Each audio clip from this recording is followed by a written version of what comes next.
दोस्तों, good morning. कैसे हैं आप सभी लोग? आशा करता हूँ कि सभी अच्छे होंगे। ठीक है, आइए देखते हैं अभ्यास 1.1 का क्वेश्चन नंबर 6। क्वेश्चन हमारा क्या है?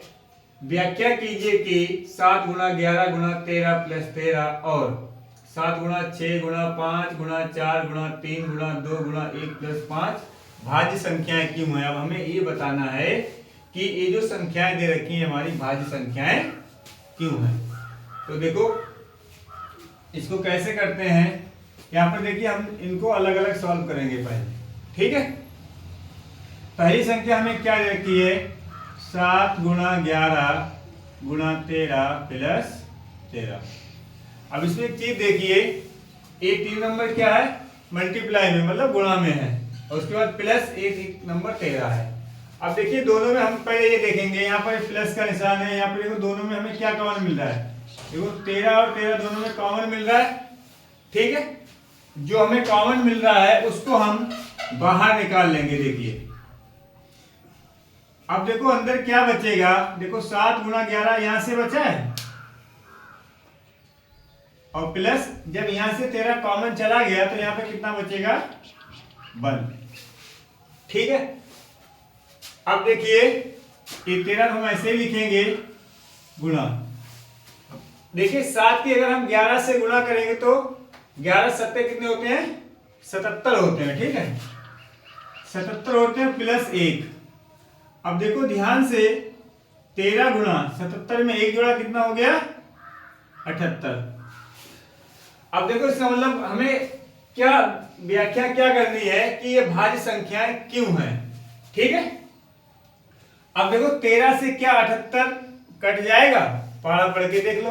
13 एकम 13, 13 दूनी 26, 13 39, 13 चौको 52, 13 पंजे 65, 13 छक 78 कट जाएगा। तो हम कह सकते हैं कि हमारी भाज्य संख्या है। ठीक है, अब देखो इसमें एक लाइन लिखनी होती है,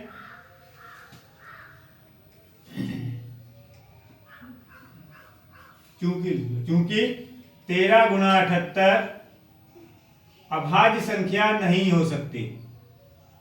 अभाज्य संख्या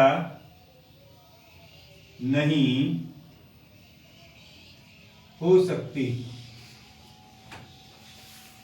क्यों? क्योंकि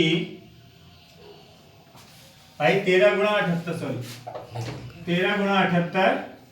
अभाज्य संख्या नहीं हो सकती, क्योंकि 13 क्या है? देखो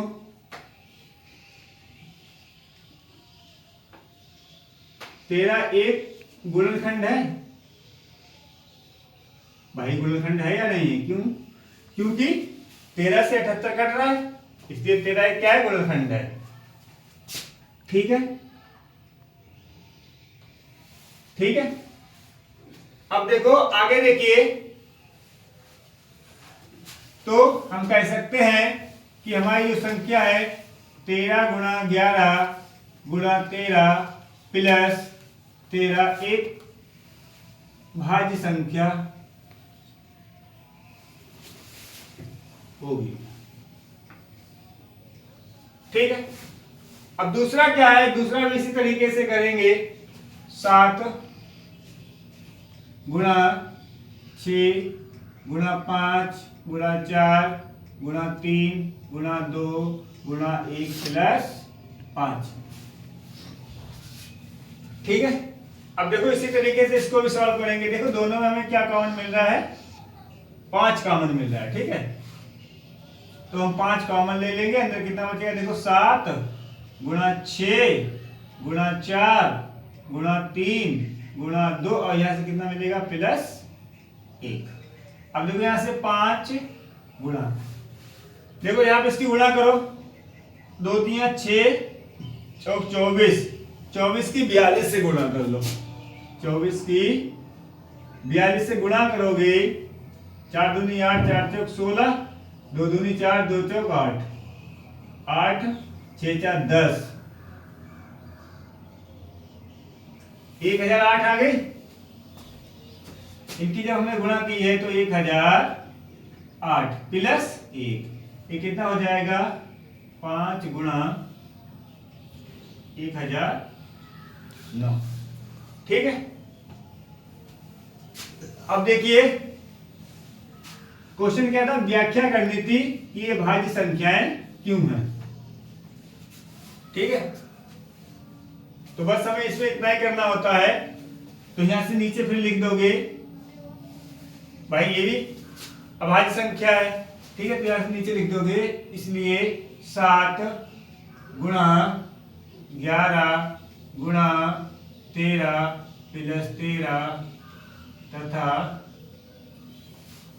7 गुणा 6 गुणा 5 गुणा 4 गुणा 3 गुणा 2 गुणा 1 प्लस 5 हमारी क्या हो जाएंगी, ये भाज्य संख्याएं, भाज्य संख्याएं। ठीक है, तो ये हमारा हो जाएगा, ये हमारी इस तरीके से व्याख्या हो जाती है। ठीक है, अब देखिए उसके बाद नेक्स्ट क्वेश्चन है क्वेश्चन नंबर 7। क्वेश्चन नंबर 7 क्या कह रहा है, किसी खेल के मैदान के चारों ओर, एक खेल का मैदान दे रखा है। ठीक है, एक खेल का मैदान दे रखा है, वो मैदान है कैसा, वृत्ताकार है। वृत्ताकार मतलब क्या होता है, गोल। ठीक है, वृत्त के रूप में है। हमें ये बताना है इस मैदान का एक चक्कर लगाने में, इस मैदान का एक चक्कर लगाने मतलब चारों ओर घूमने में एक सोनिया नाम की लड़की है। ठीक है, सोनिया नाम की लड़की है, वो इस मैदान का एक चक्कर लगाती है, तो उसको कितना समय लग रहा है, 18 मिनट लगते हैं। कितना समय लगता है, 18 मिनट लगते हैं। ठीक है, उसके बाद करें कि जबकि इसी मैदान का, मैदान तो वही है, ठीक है, मैदान वही है, इसी मैदान का एक चक्कर लगाने में रवि को 12 मिनट लगते हैं। ठीक है, मान लीजिए वे दोनों एक ही स्थान और एक ही समय पर चलना प्रारंभ करके एक ही दिशा में चलते हैं, तो ये बता रहे कितने समय बाद वे पुनः प्रारंभिक स्थान पर मिलेंगे। देखिए खेल का मैदान है, ठीक है, एक खेल का मैदान है, उस खेल के मैदान के चारों ओर एक वृत्ताकार पथ है।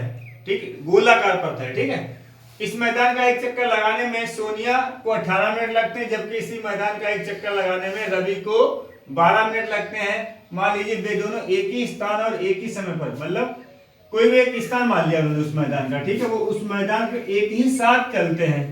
ठीक, स्टार्ट करते हैं और एक ही समय में चलना प्रारंभ करके एक ही दिशा में चलते हैं। ठीक, तो कितने समय बाद वे पुनः प्रारंभिक स्थान पर मिलेंगे, तो देखिए मैदान का एक चक्कर लगाने में, मैदान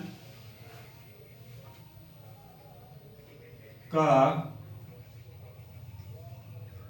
एक चक्कर लगाने में, मैदान का एक चक्कर लगाने में सोनिया को लगा समय, कितना समय लगता है सोनिया को, 18 मिनट। ठीक है भाई, सोनिया जब उस मैदान का चक्कर लगाती है तो उसको 18 मिनट लगते हैं, जबकि मैदान का, रवि को मैदान का एक चक्कर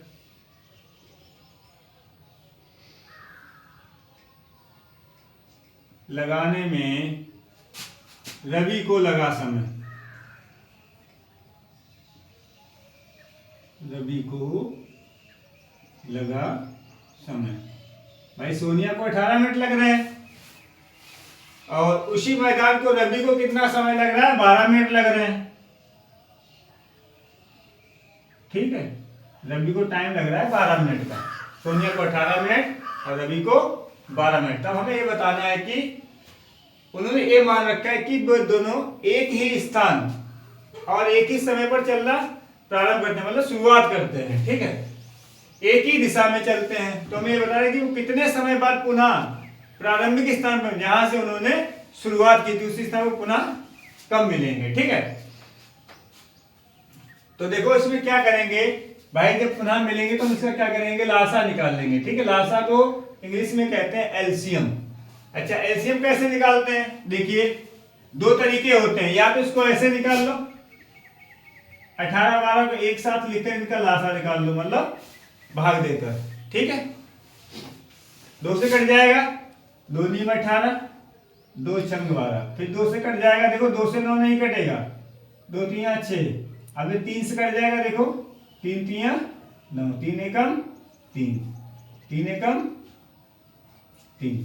अब इनका लासा कितना हो गया, देखो इनका लासा हो जाएगा 2 2 बार है, 3 2 बार है, देखो 2 2 4 तिया 12 तिया 36 मिनट बाद वो पुनः मिलेंगे। ठीक है, एक दूसरा तरीका है, दूसरा तरीका क्या है, इनका जो समय सोनिया को लग रहा है और रवि को लग रहा है, इन दोनों का हम गुणनखंड करके भी निकाल सकते हैं। देखिए 18 के जब हम गुणनखंड करेंगे, देखो 18 के गुणनखंड कर लो, 18 गुणनखंड कैसे करोगे, देखो 2 से 18 को काटोगे, 2 नीम 18, 3 तिया 9, 3 एकम 3। अब देखो 18 के गुणनखंड कितने हो गए, 2 गुणा 3 गुणा 3। अब हमें क्या निकालना है, 12 के भी गुणनखंड करने हैं, 12 के भी गुणनखंड कर लो, देखो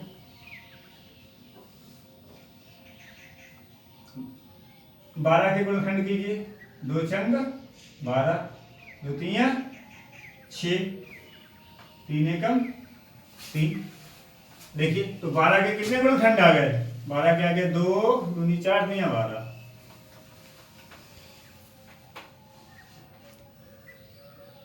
ठीक है, अब देखो ध्यान से देखो, दोनों में क्या क्या हमें कॉमन मिल रहा है।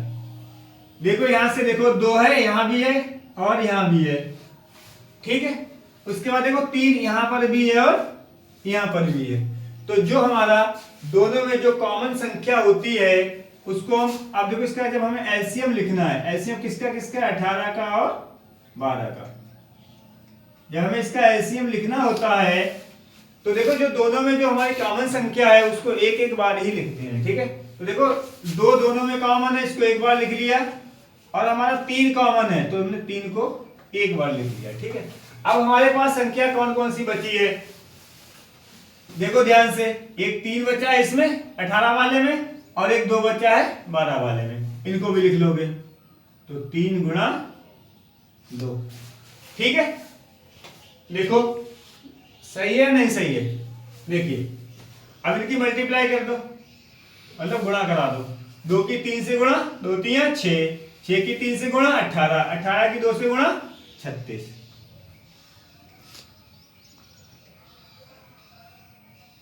36 मिनट आ गया। अब कह रहे हैं कि वो कितने समय बाद पुनः प्रारंभिक स्थान पर मिलेंगे, तो यहां पे नीचे लिख दोगे, अतः वे दोनों,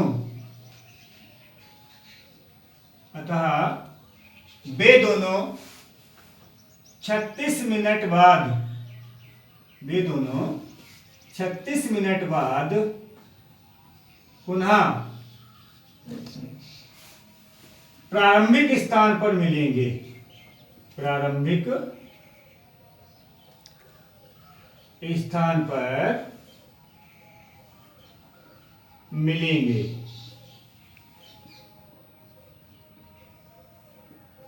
ठीक है, धन्यवाद दोस्तों, आशा करता हूं कि आपको ये वीडियो अच्छी